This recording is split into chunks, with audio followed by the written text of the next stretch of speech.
Por muito tempo ouvimos falar que o Brasil não tem história, que não temos heróis, que não conhecemos nem sequer os nossos bisavós. Hoje lançamos o penúltimo episódio da série Brasil, A Última Cruzada. Essa série promete levar luz aos grandes erros e acertos que nos formaram. Fazemos isso porque acreditamos que a única forma de transcender a nossa própria experiência e superar a realidade que nos é imposta é descobrindo do que somos feitos, é conhecendo a experiência acumulada de nossos ancestrais. O capítulo O Último Reinado nos aproxima do encerramento de um ciclo que marca para sempre a história do Brasil Paralelo. Graças à sua confiança, milhares de pessoas despertam todos os dias como brasileiros. Reacender essa chama é o primeiro passo para irmos em busca da mudança. Mas não paramos por aqui. Temos ainda um longo caminho para percorrer e 2018 é um ano decisivo. Se até o momento já alcançamos mais de 10 milhões de pessoas, com seu apoio chegaremos ainda mais longe. Tornar-se membro é algo crucial para que novas séries surjam e para que novos brasileiros despertem das falsas narrativas e sigam em busca de um país melhor. E hoje, junto com esse próximo capítulo, lançamos uma condição especial para quem quer financiar essa mudança e fazer algo realmente efetivo pela educação. O conteúdo exclusivo da série Brasil, A Última Cruzada, está com valor promocional e por tempo limitado, sendo a última oportunidade para adquirir as mais de 120 horas de conteúdo exclusivo e ganhar como bônus todas as gravações do webinário 2018. Venha ser parte ativa do Brasil Paralelo e seja bem-vindo ao protagonismo da mudança. E até breve.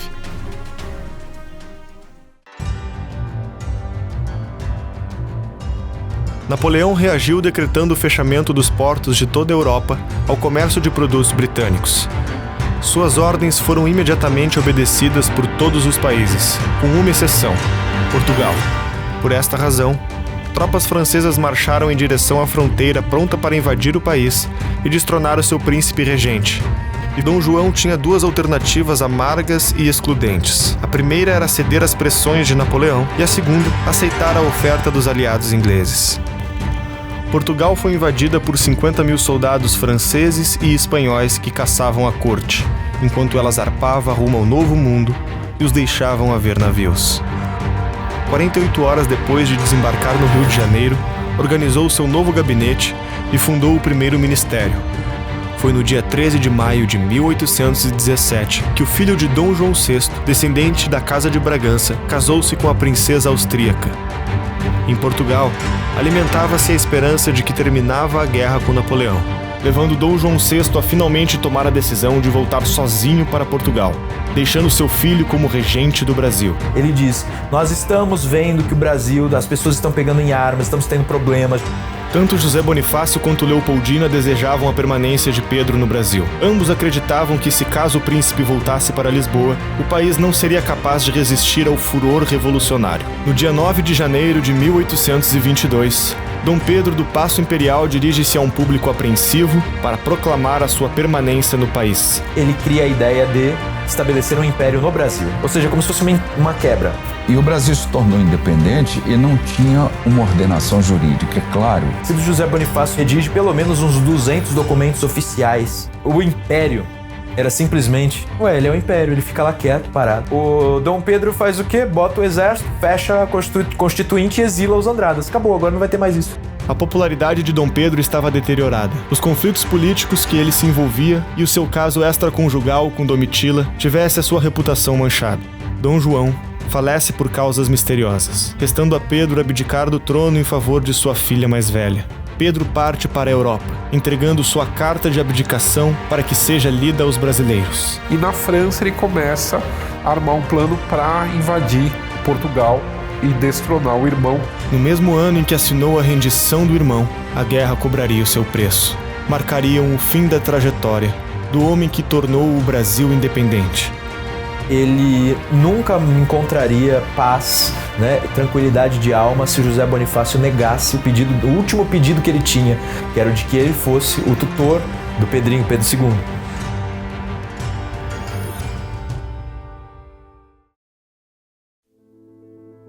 A nossa história monárquica é uma história rica. E não falo isso como uma espécie de ufanismo, que eu não digo que tenha sido a história perfeita. É rica porque nós conseguimos fabricar em profusão grandes homens. Grandes homens.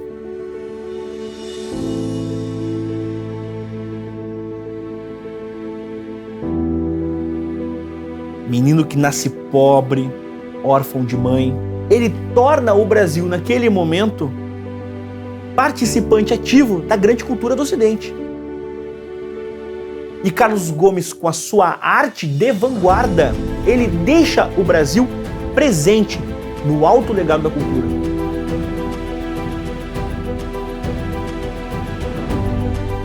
O Machado de Assis ele nasceu no final da década de 30 do século XIX no Rio de Janeiro. E o Machado tinha um agravante de ser um mulato em um país que passa muito por essa questão da cultura escrava. Também alguém que se torna órfão de mãe muito cedo. E ele, digamos, não teve nenhum tipo de instrução formal como a gente esperaria. O que acaba sendo interessante se a gente pensa que ele é o maior escritor brasileiro até hoje.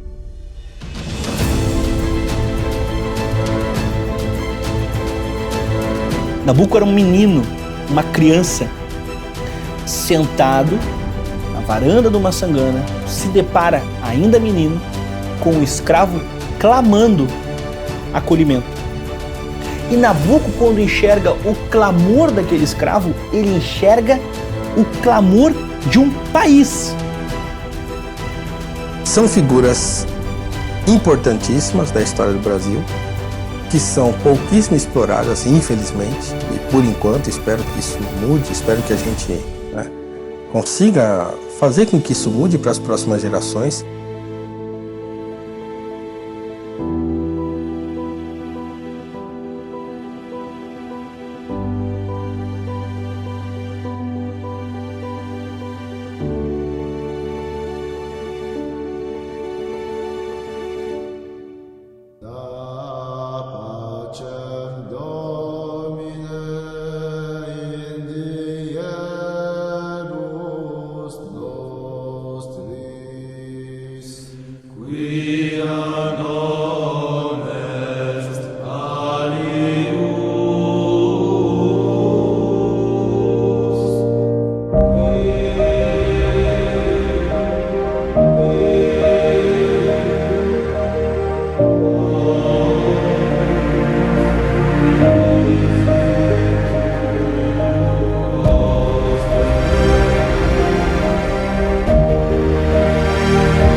Agora o Brasil, uma nação independente e soberana, tinha um longo futuro pela frente.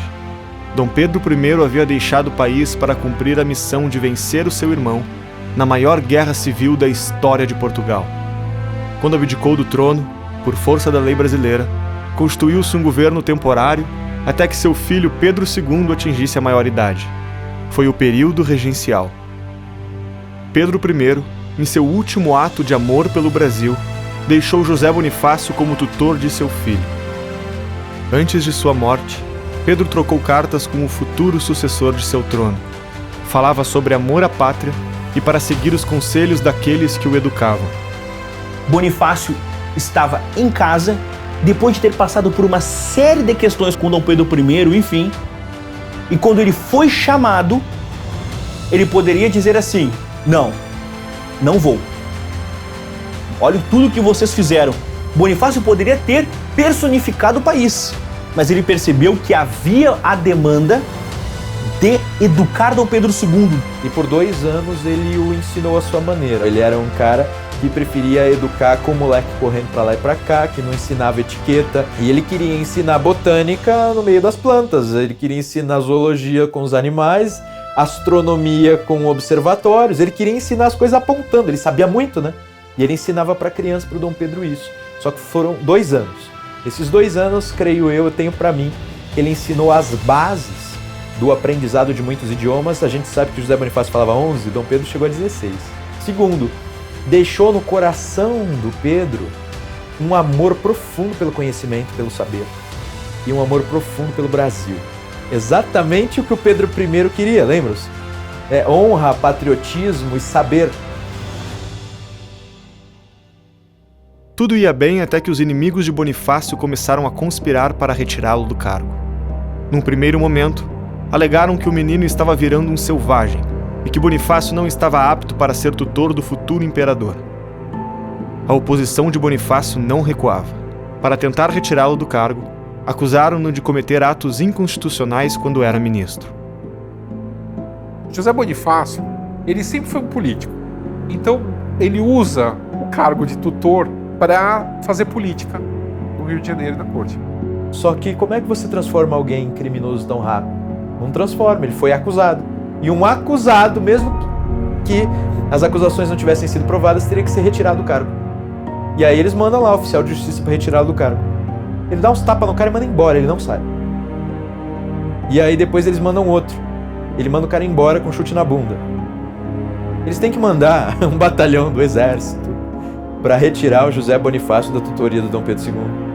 E aí quando ele sai, ele diz assim: eu só vou sair porque vocês estão assustando as crianças. Vocês estão errados e vão se arrepender. Naquele momento, então, ele perde toda a atuação pública dele. Só que em pouco tempo você vê uma figura pública, né? Parece que se habituou tanto a estar em guerra, né? Em coisas grandes. Quando ele consegue se isolar numa casinha, ele tem aí um problema grave no estômago. E ele começa a ter dores e depois ele tem um problema que devia ser uma espécie de AVC. Eles chamavam de convulsão cerebral. E aí ele fica de cama. José Bonifácio, ele foi um pai. Ele tem essa questão esse peso do sábio, da pessoa mais idosa, mais experiente, mais vivida. Infelizmente, foram poucos os homens homens de saber. Alguns, claro. Por exemplo, José Bonifácio de Andrade e Silva. José Bonifácio uma vez cunhou o termo: o brasileiro será o novo ateniense se não cair na tirania de Estado. Os homens que amaram o Brasil, um Bonifácio que renuncia o conforto para ser regente, mesmo passando por todos os problemas que ele passou em matéria de convívio político e pessoal. Então ele dizia: a liga de todas as raças aqui no Brasil, sobretudo as principais formadoras, a nativa, a africana e a luso-europeia, geraria uma nova raça que seria brasileira, né? Caracterizaria brasileiro. Então ele dizia: o brasileiro também surgirá desses casamentos. Então ele cria a ideia de mestiçagem. Ele via essa grande possibilidade, esse grande potencial do Brasil, de ser uma grande potência influente.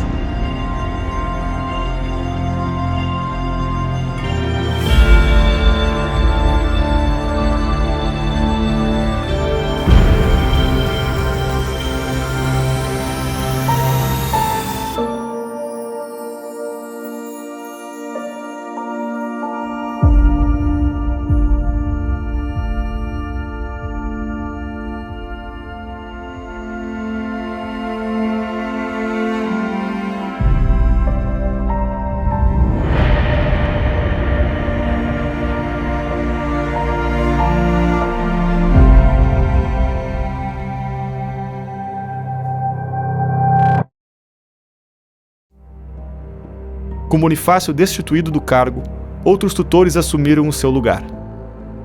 Pedro, ainda muito jovem, não poderia assumir o trono. Por votação, assume a regência um dos inimigos de Bonifácio, que o acusara de crimes, Diogo Feijó. Durante o período regencial, consolidaram-se as divisões políticas entre os dois partidos que protagonizaram as disputas ideológicas naquele período: o Partido Conservador e o Partido Liberal. O objeto de divergência entre conservadores e liberais era muito pouco. Os liberais acreditavam que, para garantir a liberdade, o poder não poderia estar concentrado na figura do imperador, e sim nos estados. Já os conservadores entendiam que, naquele momento, para garantir a liberdade dos estados, o poder deveria estar na figura do imperador. Quer dizer, no fundo, os conservadores defendiam a centralização do poder, que era vista pelos liberais como um ataque às liberdades, como uma defesa das liberdades locais que eram colocadas em causa pelas oligarquias locais.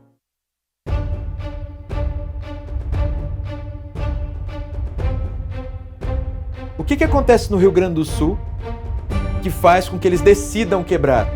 Bom, primeiro tem os liberais no poder. Os liberais no poder aumentam o poder das assembleias provinciais. As assembleias provinciais fortes demais resolvem, não quero mais saber desse império. Primeiro motivo. Aí depois que a gente vai pensar no imposto sobre o charque. Uma falta de representação adequada parlamentar na coroa por parte dos rio-grandenses, o não atendimento por parte dos regentes dos interesses do Rio Grande do Sul, fazem com que, no dia 18 de setembro de 1835, alguns líderes militares e civis decidem que é hora de atacar Porto Alegre para depor o presidente da província e instalar um outro, que não fosse um escravo dos interesses da regência, e sim alguém servidor dos interesses do Rio Grande. A Bahia teve algo parecido, chamada Sabinada. Então no sul eles conseguem a República Juliana também. Então tem a Rio Grandense, a Juliana, que é Santa Catarina, e depois a Bahia, a República Baiense, com o Sabino. A ideia era, aos poucos, eles ir proclamando repúblicas e se unindo contra o Rio de Janeiro. Bom, não deu certo. A Sabinada não durou alguns meses e a Juliana também não durou muitos meses. O que durou mesmo foi a Farroupilha. Mas não se tratava de entender os farroupilhas como separatistas em absoluto. A maioria não quis a separação por entender que o Rio Grande tem que crescer sem o Brasil. A separação foi uma forma extrema que alguns farroupilhas entenderam de se fazer ouvir. E a busca pelo fim dessa taxação sem representação não foi ouvida, de modo que só restou a secessão. Mas o período regencial foi um período de muito mais revoltas do que isso. Se nós ficarmos aqui analisando, foram revoltas, causado pelo quê? Pela descentralização prematura e pela desagregação em torno do centro. Nós tivemos 9 anos com 10 pequenas guerras civis simultâneas em diferentes regiões do Brasil. Eles aumentaram muito irresponsavelmente o poder das províncias. José Bonifácio não tinha avisado? Aconteceu o que ele falou. Como é que você governa uma situação como aquela sem retornar a uma forma ditatorial de governar, sem colocar um tacão militar tentando controlar a sociedade? Nós não voltamos. Diogo Feijó, então, sai do poder, ele renuncia. E quando ele renuncia, entra um conservador.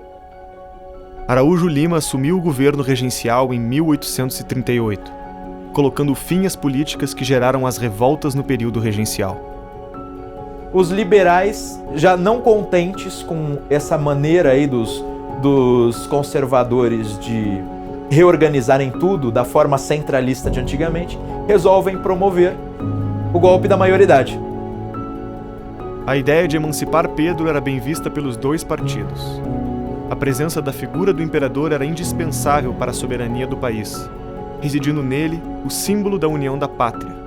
Reuniram-se então os políticos dos dois partidos, formando uma delegação que foi enviada ao Palácio de São Cristóvão para perguntar a Pedro se ele aceitaria antecipar a sua maioridade. Com um tímido sim, o jovem monarca assumiria com os poderes plenos a liderança da jovem nação brasileira. No dia seguinte, a Assembleia Geral declarou formalmente Pedro II emancipado. Em 18 de julho de 1841, ocorria a cerimônia de coroação do novo imperador.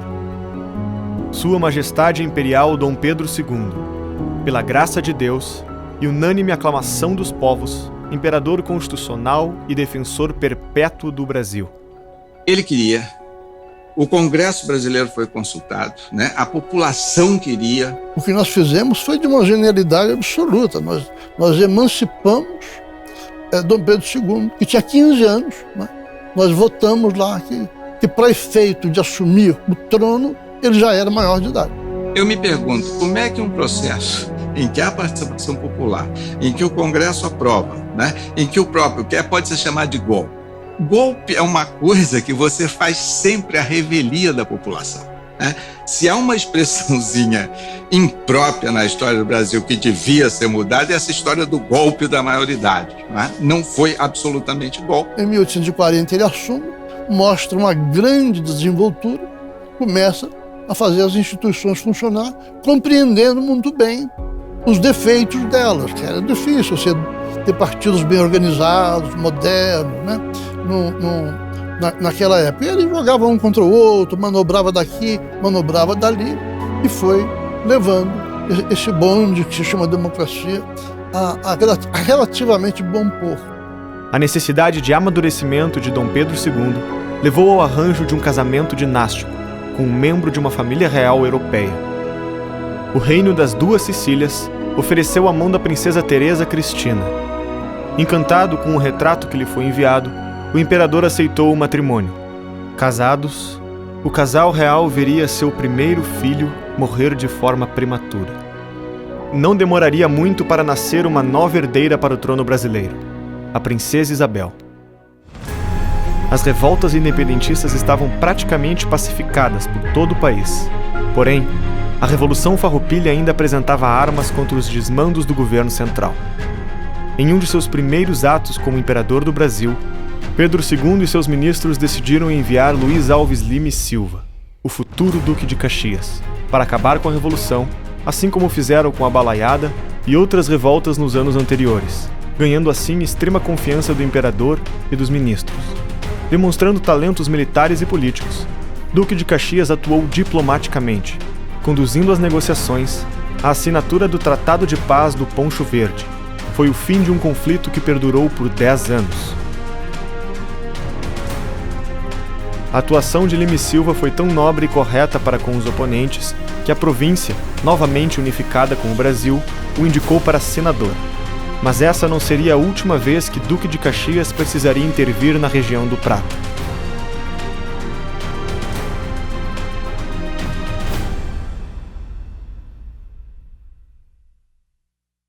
Em 1847, nós criamos um cargo chamado Presidente do Conselho de Ministros, ou seja, primeiro-ministro. Nós nos tornamos um regime parlamentar. O cargo de presidente do Conselho de Ministros representava pouco desgaste à figura do imperador. Em vez de ter de nomear todos os ministros pertencentes ao gabinete do governo, nomeava apenas o presidente do Conselho. Era este quem deveria escolher os demais membros do ministério. Desta maneira, liberais e conservadores tinham mais poder de ação, podendo debater suas visões de governo. Posteriormente, conforme o Dom Pedro foi se transformando em alguém mais maduro, ele ia variando entre conservadores e liberais. Como ele formava um gabinete? Ele nomeava o presidente do Conselho de Ministros, que por sua vez nomeava os ministros.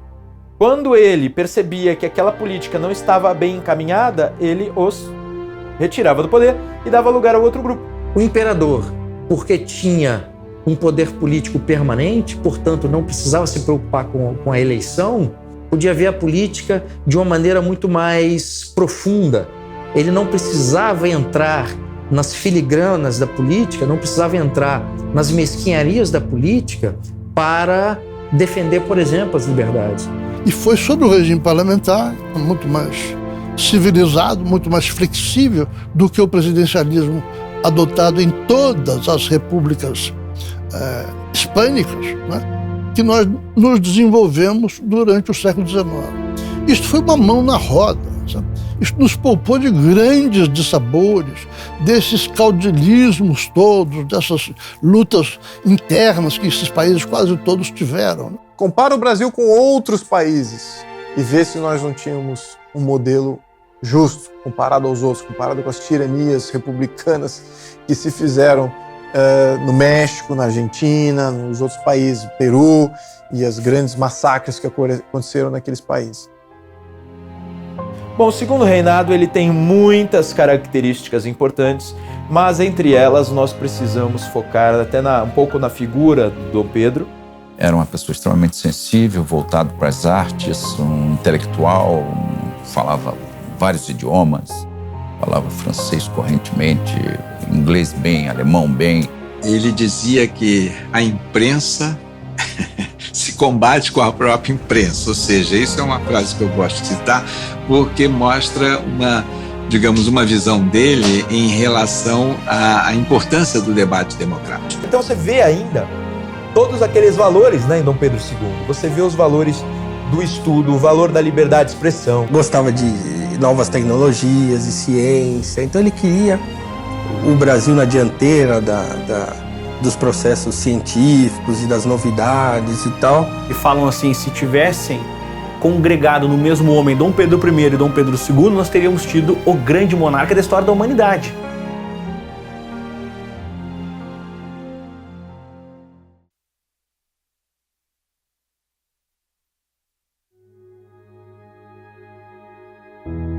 Menino que nasce pobre, órfão de mãe, acolhido pedagogicamente por Dom Pedro II, ao descobrir um talento musical, Dom Pedro II vai entender que há ali um valor humano.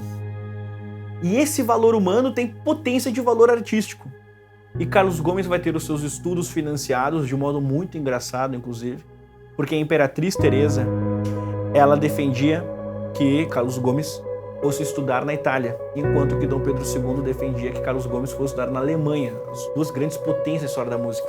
Carlos Gomes optou por ir para a Itália, desenvolveu toda a sua técnica lá, e na primeira apresentação de O Guarani, no Teatro Scala de Milão, ele torna o Brasil, naquele momento, participante ativo da grande cultura do Ocidente. O europeu preconceituoso poderia entender o Brasil como uma grande selva, o noviço na história do mundo. E Carlos Gomes, com a sua arte de vanguarda, com a sua autocultura, vai demonstrar que o Brasil era protagonista na produção contemporânea de seu contemporâneo das artes.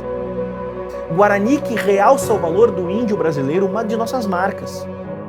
E ao apresentar no Teatro Scala o índio brasileiro, ele emociona e, mais do que isso, ele deixa o Brasil presente no alto legado da cultura.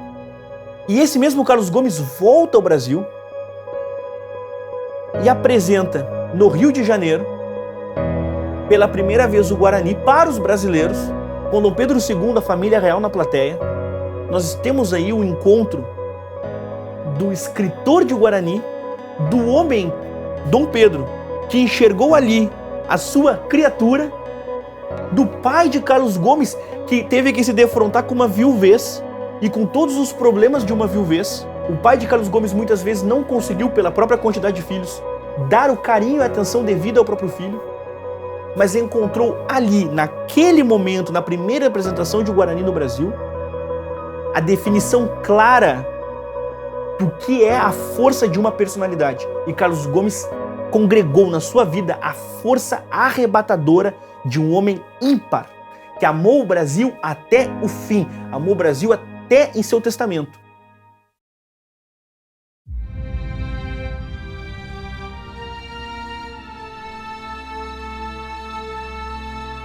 A formação da identidade nacional teve dois grandes momentos: a Batalha de Guararapes e a Guerra do Paraguai, que foi uma onda de entusiasmo bélico como nunca se viu. Porque nos outros países, sobretudo na Argentina, houve uma grande resistência à guerra. No Brasil, não sei porquê. Houve uma onda de entusiasmo bélico e isso sedimentou naquele momento a unidade nacional. Quer dizer, a cultura brasileira, como bem assinalou o Machado de Assis, era voltada para a busca de uma identidade nacional. E naquele momento a guerra apareceu como a solução mágica da formação da identidade nacional. Vamos examinar como é que começa essa tal de Guerra do Paraguai. O prata sempre foi um problema. Você percebe que nós perdemos a Cisplatina, teve a Guerra da Cisplatina. Mas posteriormente houve uma guerra interna no Uruguai A crise ocorreu por uma disputa de poderes entre os dois partidos uruguaios. A liberdade de navegação nos rios platinos era motivo de divergência entre colorados e blancos, o que atraiu os países vizinhos para o conflito. O Paraguai, vislumbrando maior protagonismo na região, resolveu intervir e apoiar o Partido Blanco. Percebendo a ameaça, Dom Pedro age e faz um acordo com a Argentina para apoiar o Partido Colorado, enviando tropas para o Uruguai e derrubando do poder o governo Blanco. O Paraguai, ele é governado por um sujeito chamado Solano Lopes, e ele tinha um ideário assim, expansionista.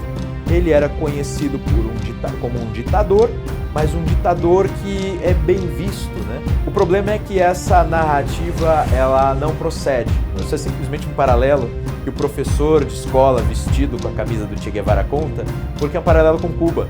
Então eles gostavam de dizer, olha só o Paraguai.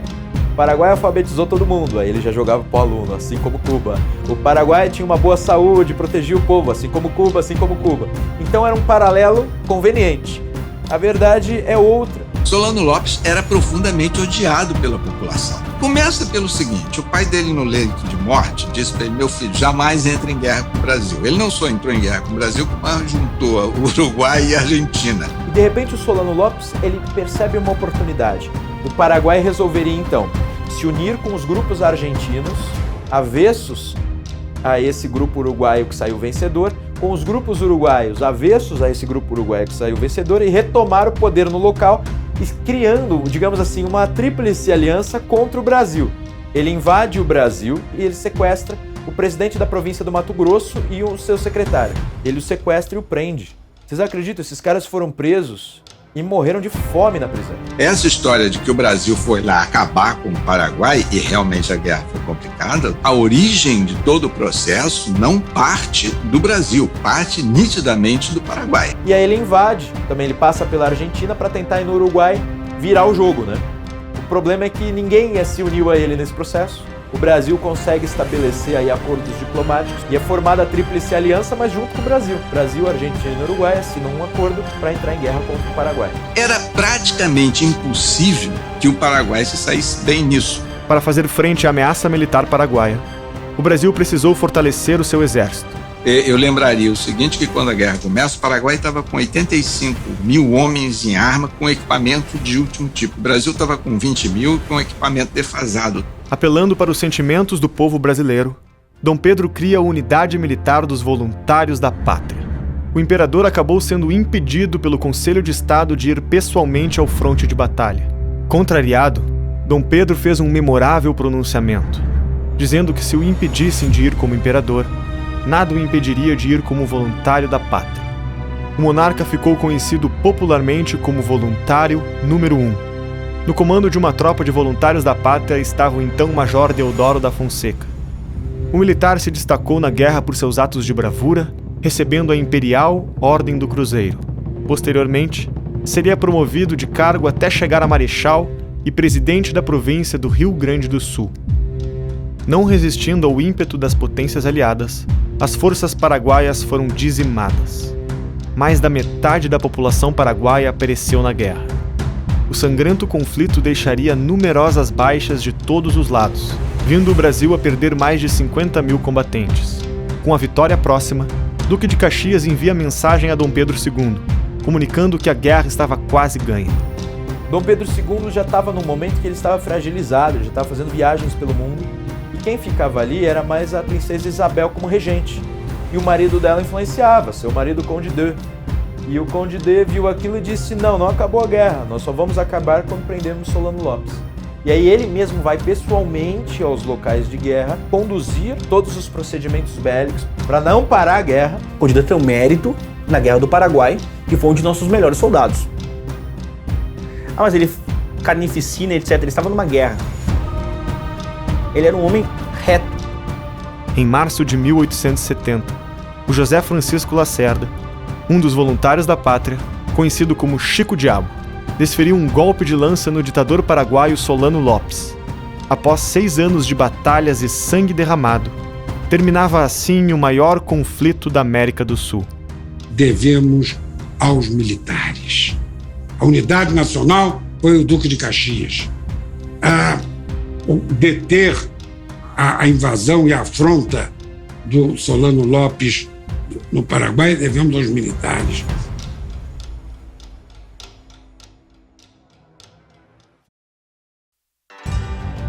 A vitória sobre Solano Lopes na Guerra do Paraguai resultou o ápice do progresso ao Império.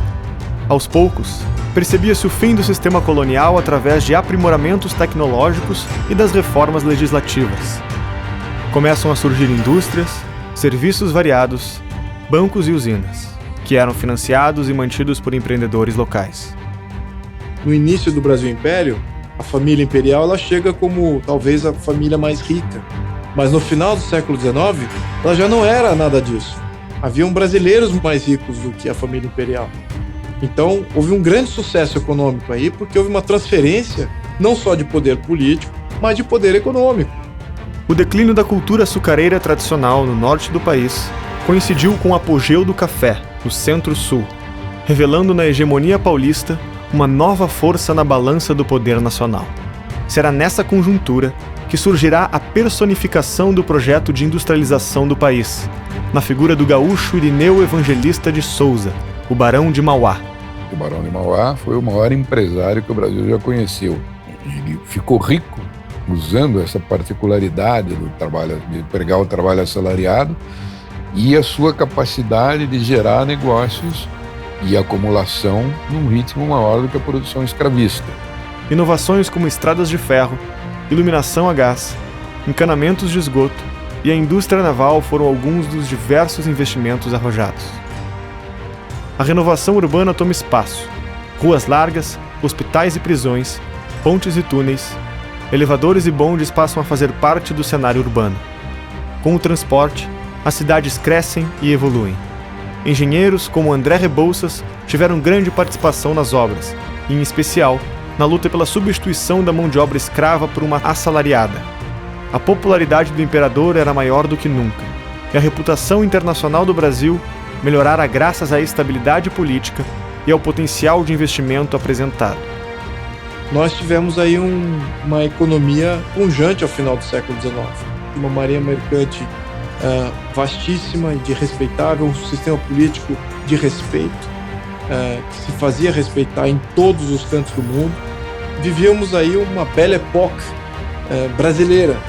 O Império era visto como uma nação moderna e progressiva, sem equivalentes nas Américas. O país contava com linhas telegráficas, articulando todas as capitais e cidades mais importantes. A cidade de Petrópolis ganhou um destaque pela arte e pela beleza. E é nesse ambiente que a cultura brasileira florescia. A música e a literatura coloriam o imaginário popular.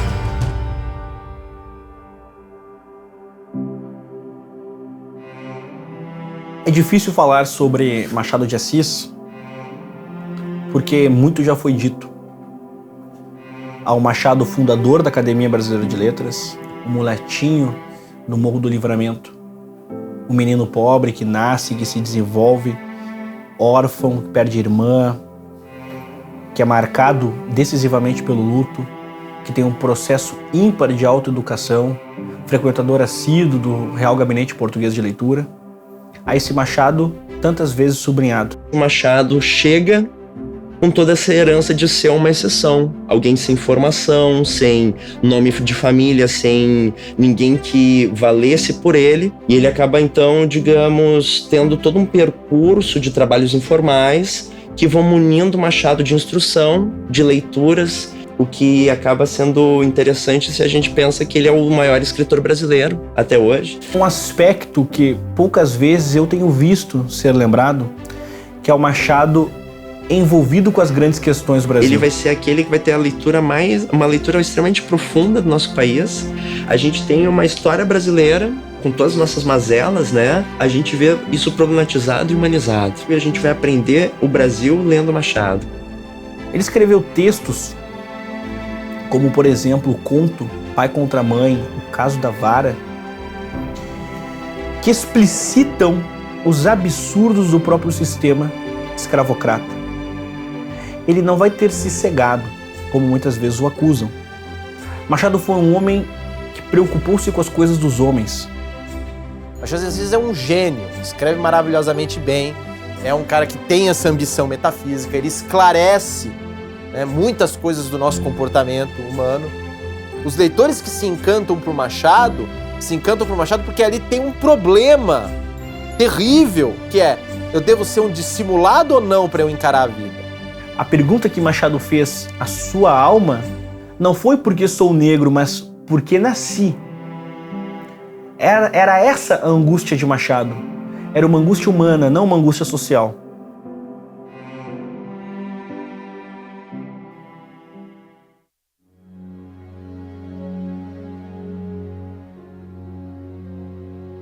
Dom Pedro II, no contexto da atuação política, teve grandes méritos, estabilizou nossa economia, fez o Brasil um protagonista no mundo, foi um homem de grande retidão fiscal. Porém, na questão religiosa ele atuou muito mal, perdeu a igreja, perdendo a igreja, perdeu a coroa. O Brasil tinha herdado de Portugal dois institutos de relação Estado-Igreja. Pela Constituição de 1824, a Igreja Católica Apostólica Romana era oficial. E os dois institutos a que me refiro se chamam beneplácito e padroado. O padroado era basicamente a característica do Estado gerir a Igreja. O segundo ponto era o beneplácito. O beneplácito vem a bula papal, vem a ordem do Papa, e o imperador tinha autorização para aceitar ou não. Não teria valor ao clero do Brasil nada que o Papa falasse sem que o imperador assinasse embaixo. O imperador tinha não só a prerrogativa de sancionar as bulas papais, quer dizer, ele era o chefe da igreja, virtualmente. Um desses documentos assinados pelo Papa proibia o casamento entre católicos e maçons. O imperador não assina. Pio IX faz isso. Tá valendo, continua casando maçom com católica. Acontece que um bispo, o famoso bispo de Olinda, né, Dom Vital, resolve: não vou casar, pode parar esse casamento. Imagina o escândalo. Pode parar esse casamento aí que eu não vou casar, esse cara é maçom. Satanás aí. O que acontece? Acabou, aquilo foi um escândalo tremendo. Em 2 de fevereiro de 1873, Dom Vital, em uma carta pastoral, nega a legitimidade de se exigir o beneplácito. Desta forma, o bispo incorreu em 2 dos crimes que estavam tipificados no Código Criminal do Império: recorrer a uma entidade estrangeira e desobedecer às ordens do imperador. Dom Pedro II sabe o que faz? Prende o Dom Vital e submete a trabalhos forçados. Daí os católicos começam a ficar contra ele. E aí surge uma treta. Católico fiel mesmo e os maçons. Maçonaria e igreja começam a brigar. E foi uma coisa horrível, porque você vê, os 2 imperadores, mas principalmente o segundo, eram um sujeito anticatólico. Não tem como negar. Quando começou o Brasil independente, o Brasil tinha 3.000 monges. Quando terminou o Império, tinha 8. Porque tinha lei que proibia que os superiores das ordens religiosas viessem fiscalizar o que estava acontecendo ali. Então, assim, tinha padre com 3 amantes, padre com 20 filhos, né? E, de certo modo, é uma situação que o próprio governo protegia, não deixando os superiores fiscalizarem. Nesse meio tempo, o gabinete do primeiro-ministro é substituído. Com a situação se agravando, Dom Pedro deposita sua confiança no homem que tanto lhe servira em conflitos pesados. Duque de Caxias apenas aceitaria o cargo com uma condição. Ele fez ver ao imperador que a solução passava pela anistia incondicional dos bispos, que era a única forma de evitar uma crise mais aguda. Mas aí ele os liberta, tá? Se desculpa lá, tudo, mas você percebe que não pegou bem. Então você já tem aí um setor considerável do clero e de fiéis, contrários a Dom Pedro e à monarquia. Isso foi um erro monstruoso cometido pelos imperadores. Mas isso acabaria por se virar contra eles mesmos.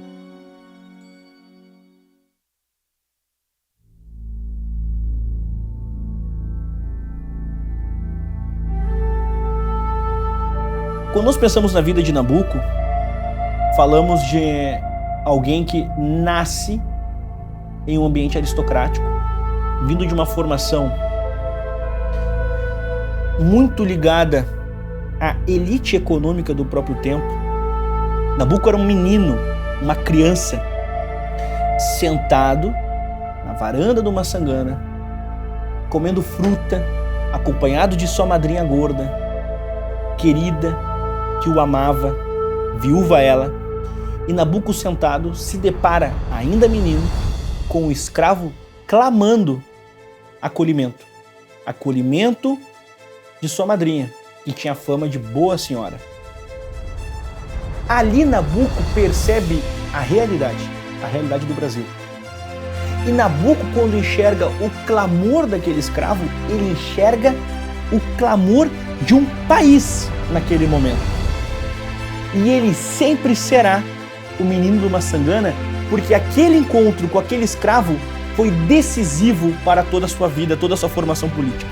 Naquele instante, Nabucco viveu a sua queda de cavalo.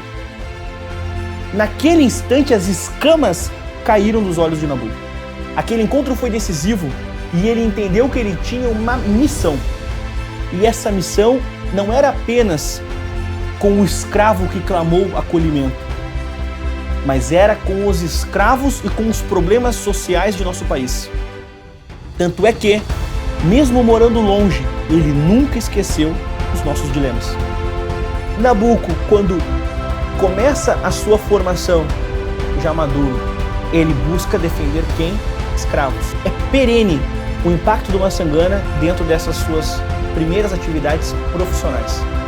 Vai estudar, voltar para o Rio de Janeiro, se tornar advogado, se tornar diplomata, vai se converter ao catolicismo, vai ser monarquista, vai mudar suas concepções políticas. Tudo isso sem nunca esquecer o momento que o sempre menino do Maçangana viveu naquela escada.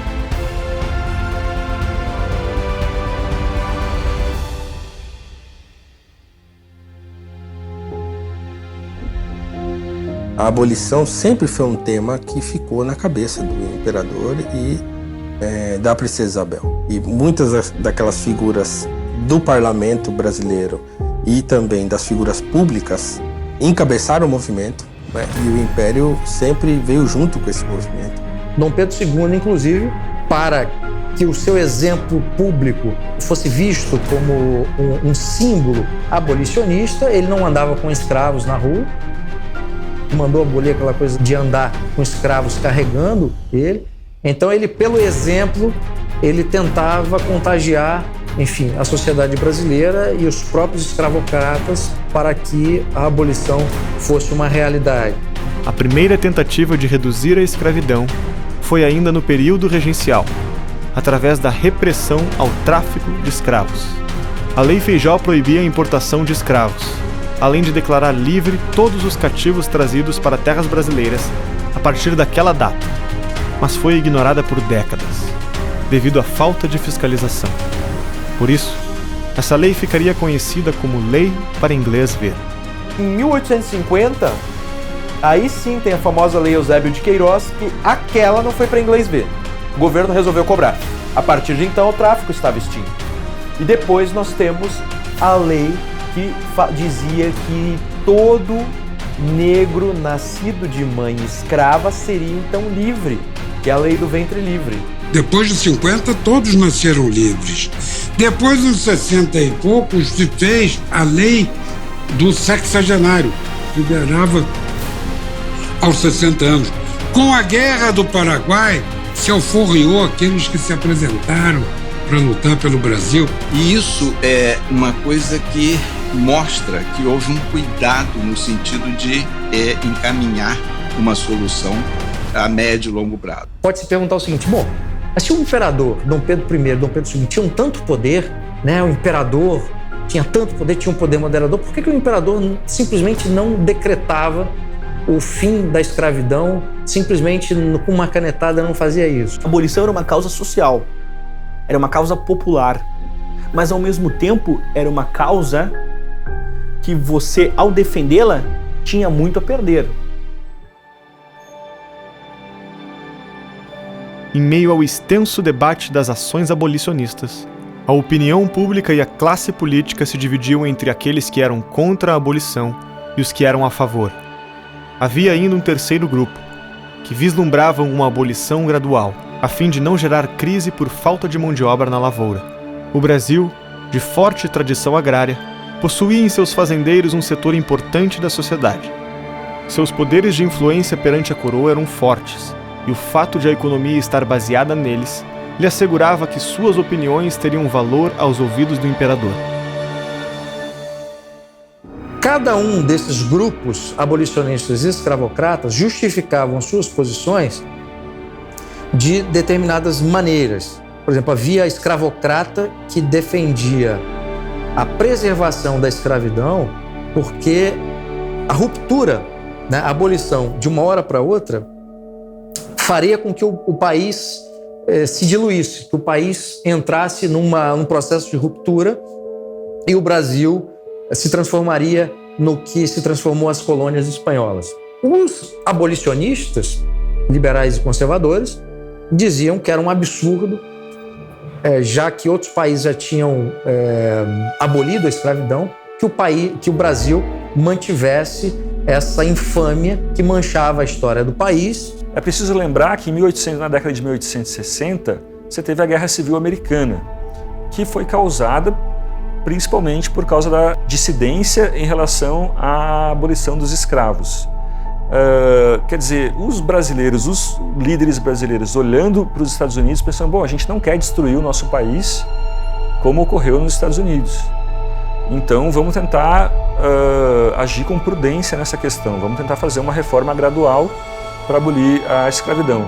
Ou seja, acelerar processos políticos, por um lado, pode causar o esgarçamento da malha social. Foi um longo processo, né, de negociação com essas elites políticas que resultaram em leis que promoveram a transição até a abolição.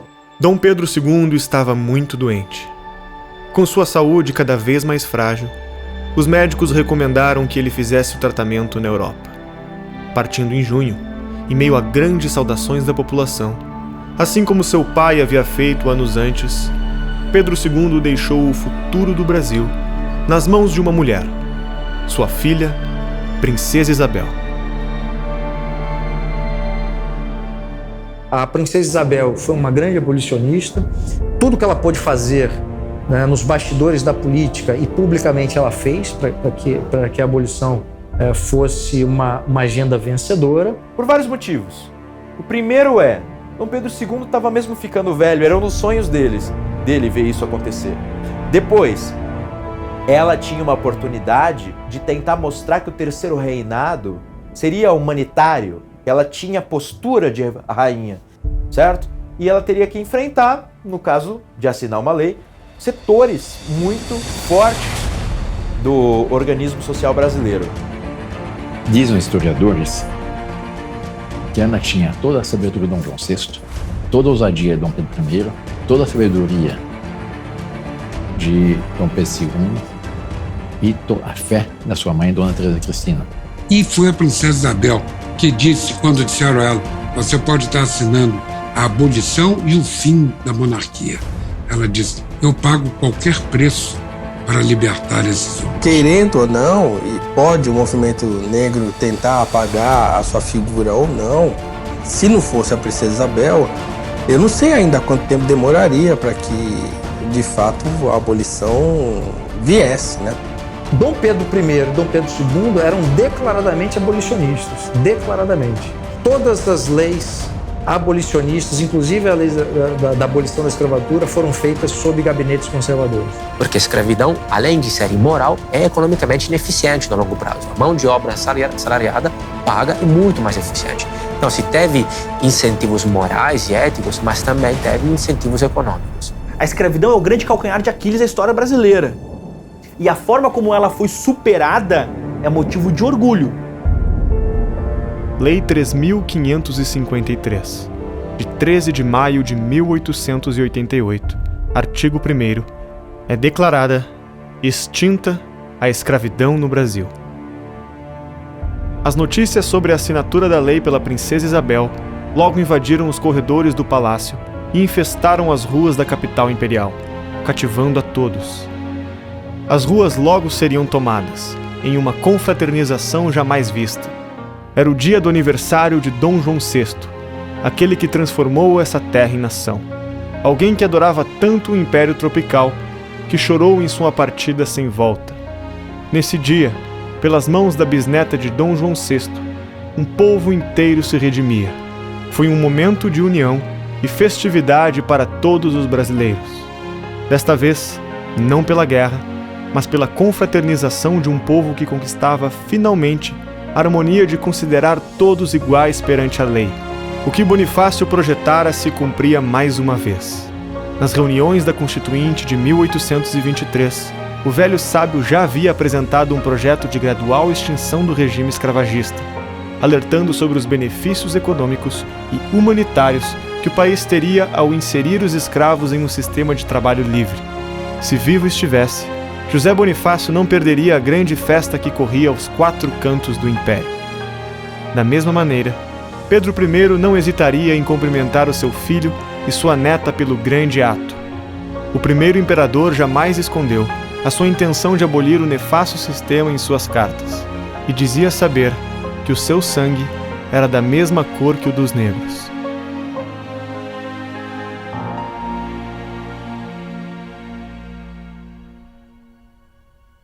Os jornais da cidade espalhavam as proclamações de festa que durariam uma semana.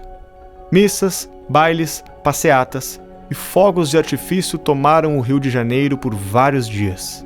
Machado de Assis, cujos avós paternos eram escravos, declarou em sua coluna do jornal Gazeta de Notícias que fora o único dia de delírio público que lembrava ter visto. De fato, foi o maior evento do Segundo Reinado. Reuniu um número de pessoas absurdo. Você vê até na fotografia, tem lá, você vai vendo o nome, esse, Machado de Assis, você acha todo mundo lá. É através do ato de Isabel que os grandes personagens da história se encontraram. Os meninos que cresceram no Brasil agora viam seu apogeu. Os diferentes caminhos e formações os levaram a se reunir na gloriosa redenção. Todos os esforços que os projetaram para o mundo se ofuscam ao estarem presentes em tão solene celebração. Em reconhecimento à abolição, José do Patrocínio funda a chamada Guarda Negra, um grupo militar formado por ex-escravos para combater os ativistas contrários à monarquia, a Isabel e à abolição. Carlos Gomes compôs a grande ópera Lo Schiavo, em homenagem a Isabel, um grande sucesso na época. Isabel foi condecorada com a Rosa de Ouro pelo Papa Leão XIII, vindo a ser a única brasileira a receber a honraria. Quando formou a Sociedade Brasileira contra a Escravidão em 1880, Joaquim Nabuco, junto com José do Patrocínio e André Rebouças, se imbuiu do dever moral de combater a grande mancha que toldava o sol brasileiro. O destino selado por nossos homens não fez justiça aos erros do passado, mas desobstruiu a garganta que agora gritava: liberdade.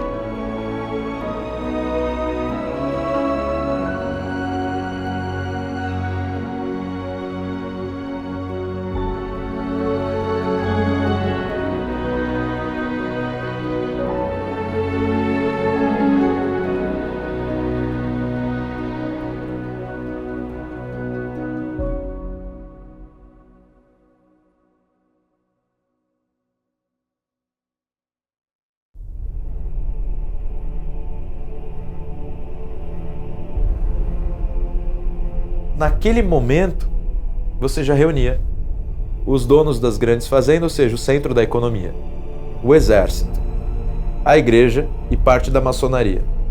Não tem como. Desabou. Os militares voltaram da Guerra do Paraguai muito ressentidos com o status baixo que tinham na sociedade brasileira. Como funcionários públicos, eles eram equiparados aos escalões mais baixos. Então se revoltaram os donos de escravos por causa da libertação dos escravos, então ele conseguiu juntar praticamente todo mundo contra ele. E aí, do ponto de vista mental, das filosofias, das ideias em jogo, só ganhava espaço o positivismo e o federalismo, a imitação dos Estados Unidos. Então você tem o quê? Teses americanistas e teses positivistas circulando no mundo mental do Brasil do Segundo Reinado. Positivismo vem da França, com Auguste Comte, e entra no Brasil pelos militares com essa ideia de que nós temos que romper, né, de certa forma, com as tradições monárquicas, etc., que a gente vinha da coroa portuguesa, para uma sociedade racional, planejada por tecnocratas. Os positivistas, eles basicamente, se eles não são os primeiros revisionistas, porque eles não tentam recontar o passado, eles, pelo menos eles são as primeiras pessoas a apagar o passado. Eles passam a borracha e falam, olha, não olhe mais para trás, olhe só para frente. Você teve uma influência muito forte do positivismo, né, na escola militar, aqui do Realengo, no Rio de Janeiro, em que havia literalmente uma doutrinação positivista junto à juventude militar. Ele atrai os militares por quê? Porque apesar de ele ser revolucionário, ele não é revolucionário no sentido marxista da luta de classes, né? Ele é revolucionário no sentido de que ele quer refundar a sociedade a partir de uma visão teórica, né? Saído quase literalmente da cabeça de um filósofo. Você vê que as ideias do positivismo, elas se impregnaram na cabeça dos nossos militares tão fundo que, de certo modo, estão lá até hoje. O exército brasileiro, ele é uma coisa positivista por definição. O povo, em geral, ele é sempre manipulado por interesses de alguns. E, naquela ocasião, havia pessoas com interesses em que a monarquia fosse substituída por um outro sistema. A história é uma grande galeria de quadros, onde há poucos originais e muitas cópias. A história acabou por encontrar o Brasil. No símbolo centenário da Revolução Francesa, o destino de um povo seria redefinido. Os interesses de poucos sequestraram o futuro de muitos. No início do século XIX, quando a família real portuguesa se instalou no Rio de Janeiro e fundou o Império Brasileiro, foi plantada uma semente. Essa semente foi cuidada para que crescesse em terra fértil, para dar bons frutos. Cresceu, frutificou e obteve vigor ímpar. Porém, não se pode dizer o mesmo sobre os países que cercavam o Brasil, que cresceram entre pedras, não formaram raízes, ou foram sequestradas e perderam seu destino.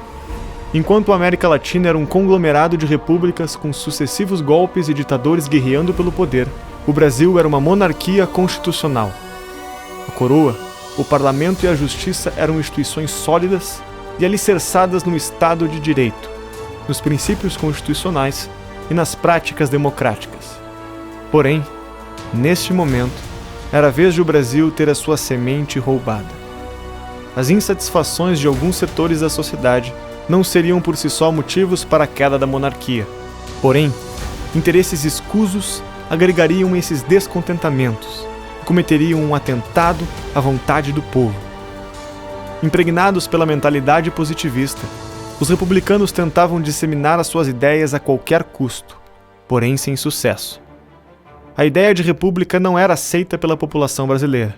Os candidatos do Partido Republicano raramente se elegiam para algum cargo. Tendo em vista que os republicanos não tinham o apoio da população, a única forma de tomar o poder seria através de um golpe militar.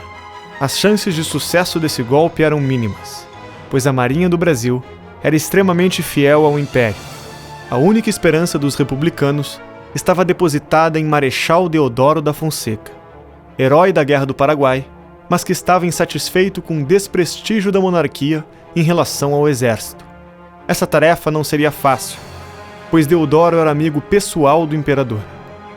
Foi quando o major Solon Ribeiro colocou em prática uma armadilha para cooptar Deodoro. Solon fez circular uma história inverídica de que o governo havia mandado prender Deodoro da Fonseca junto com Benjamin Constant e o próprio Solon Ribeiro. Os boatos provocaram o efeito desejado. Revoltadas, as tropas se rebelaram nos quartéis. Foi quando o presidente do Conselho de Ministros, Visconde de Ouro Preto, tentou falar com os chefes militares para apaziguar a situação nos quartéis, sendo ignorado. Na manhã do dia seguinte, Marechal Deodoro e suas tropas marcharam até a frente do quartel-general, onde estava o Visconde de Ouro Preto. Sob ameaça, Deodoro expulsou o ministro do cargo. É o exército armado, na rua, sem nenhum apelo popular, indo avisar para um ministro que você não tem mais o cargo e não se atreva a retomar. E Dom Pedro II a gente vê o que faz. Apesar de ter demonstrado firmeza ao destituir o ministério, a queda da monarquia não foi anunciada. Os republicanos temiam que ele poderia se entender com o imperador e formar um outro gabinete apenas para substituir Ouro Preto. Se isso acontecesse, seria a morte do ideal republicano. Era necessário agir rápido. Os positivistas e aí os revolucionários republicanos achavam que se não desse o golpe num período muito curto após a abolição da escravidão, que eles iam perder as suas bandeiras. Qual que era a bandeira dele? Federalismo, que era para onde já estava caminhando a monarquia, né? E o fim da escravidão, que foi abolida pelo Império. Em vez de se dirigir ao Palácio Imperial em Petrópolis, onde estava Dom Pedro, Deodoro voltou para sua casa. Ele estava doente e precisava descansar dos acontecimentos daquela manhã. Aproveitando-se de suas fraquezas, os republicanos viram uma oportunidade para executar o golpe. Redigiram então a moção da proclamação da República, em que Deodoro seria nomeado chefe do governo provisório. Os revolucionários foram até a casa de Marechal para tentar convencê-lo de assinar. Para garantir a assinatura, os republicanos tinham de contar mais uma mentira. No entardecer do dia 15, foram dizer ao Marechal Deodoro que o imperador havia convidado para a presença do Conselho de Ministros, no lugar do Visconde de Ouro Preto, um político gaúcho, Silveira Martins. Deodoro tem um sobressalto, não é esse não, por nada desse mundo. Porque ele, quando Deodoro fora comandante da Praça de Porto Alegre, Deodoro havia disputado com Silveira Martins os amores da filha do Barão do Triunfo. A filha do Barão do Triunfo, que é Adelaide, preferiu ao Silveira Martins. E quando disseram esse não, ele disse, esse não, tá bom, então assina aqui. Apresentaram a ele o documento de proclamação da República. Ele teve a fraqueza de assinar. Quer dizer, a República é um regime que nasceu da disputa de dois homens com uma mulher. Essa é a realidade. Mais tarde, dirigiram-se à Câmara Municipal, onde proclamaram a República. Na improvisada cerimônia, com a falta de símbolos genuinamente brasileiros que representassem o novo regime, foi preciso improvisar. Não por coincidência, foi executado o hino nacional da França, berço dos revolucionários franceses, e foi hasteada uma bandeira que imitava dos Estados Unidos, mas substituindo as cores originais pelo verde e amarelo. Em Petrópolis, Dom Pedro recebeu o telegrama de Ouro Preto, relatando os acontecimentos. Dom Pedro II, fragilizado de saúde, percebe que a situação está difícil. No dia seguinte, os republicanos decretaram a expulsão da família real do Brasil, determinando um prazo de 24 horas para que o imperador deixasse o país. Dom Pedro aceitou o ultimato dos republicanos com frieza, temendo revoltas populares em apoio a Dom Pedro e à monarquia. O governo republicano decidiu antecipar o embarque o mais breve possível. A família imperial foi colocada no navio para ser devolvida à Europa às 3 horas da madrugada, porque os militares tinham muito medo de uma revolta popular se o povo soubesse o que realmente estava acontecendo. Acabaram deportando a família real e rompendo completamente os laços que nos mantinham com a coroa portuguesa.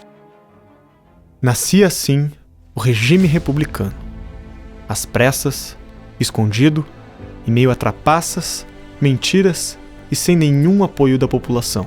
A República, eu digo que foi um golpe mal planejado. No fundo, o que houve era um golpe para derrubar o Ministério Ouro Preto. Toda a conspiração já estava sendo feita pela área positivista, ou seja, o alto escalão, médio escalão do Exército, que, na verdade, havia já mobilizado as tropas para que a deposição do governo Ouro Preto se tornasse no golpe militar. O manifesto que o governo provisório divulgou naquela noite anunciava que o exército tinha declarado a deposição da família imperial e o fim da monarquia, mas em nenhum momento mencionava a palavra república. Benjamin Constant afirmou na noite do dia 15 que no momento oportuno a nação seria consultada sobre a troca de regime. Essa consulta prometida aconteceria somente um século mais tarde, em abril de 1993. Ou seja, 103 anos após o 15 de novembro de 1889.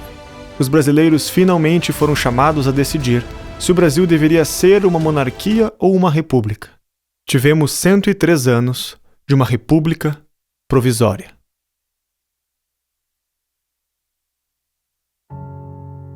A estabilidade foi uma grande marca de nossa monarquia, marca essa ímpar. Ela nasce e ela morre com a mesma Constituição. A forma como ela morre foi uma forma digna. Ela morre com Dom Pedro II carregando terra brasileira dentro de uma fronha. Ela morre com a abolição. Ela morre com homens irreparáveis na sua conduta pessoal. E, inclusive, de modo, dentro da comparação com a nossa própria história, são referências na conduta particular. Saem de cena com respaldo popular. Respaldo esse que não se justificava apenas à luz da elite, muito pelo contrário. A popularidade de Dom Pedro II ela era saliente. Inclusive o próprio termo proclamação da República era sim um atentado, uma verborragia. Não há movimento popular. Não há uma queda da Bastilha brasileira. Há muito pelo contrário, as pessoas enxergando assim, perplexas. E se tivessem tentado mobilizar belicamente uma resistência, teriam conseguido. A Marinha, por exemplo, era monarca. Teriam conseguido. Tenho para mim que Dom Pedro II resolve aceitar o exílio em 24 horas. Ele não aceita o dinheiro que lhe é oferecido, mas ele aceita o exílio justamente para não criar uma guerra fratricida. Deodoro sabia que Dom Pedro II nunca tinha roubado nada. E que Dom Pedro II ia para o exílio pobre.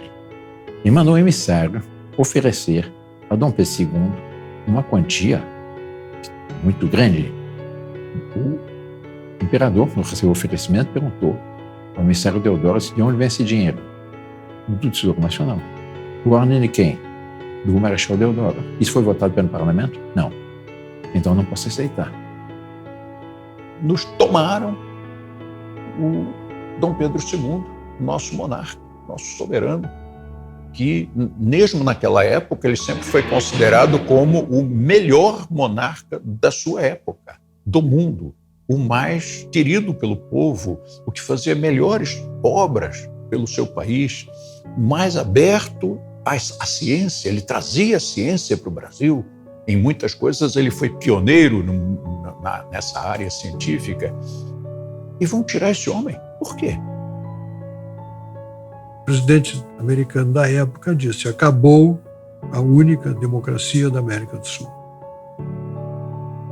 O presidente americano reconheceu que aquela providência estava extinguindo a única democracia que tinha na América do Sul, porque o resto era tudo terra de tiranetas. O Brasil passou a deixar 4 séculos de legado, tudo aquilo que maturou o pensamento e o desenvolvimento político do país, tanto no seu desenvolvimento constitucional como nos seus grandes debates e toda essa maturidade que foi sendo gestada no século XIX, ficou para trás à luz de uma expectativa de um futuro que até hoje nunca chegou.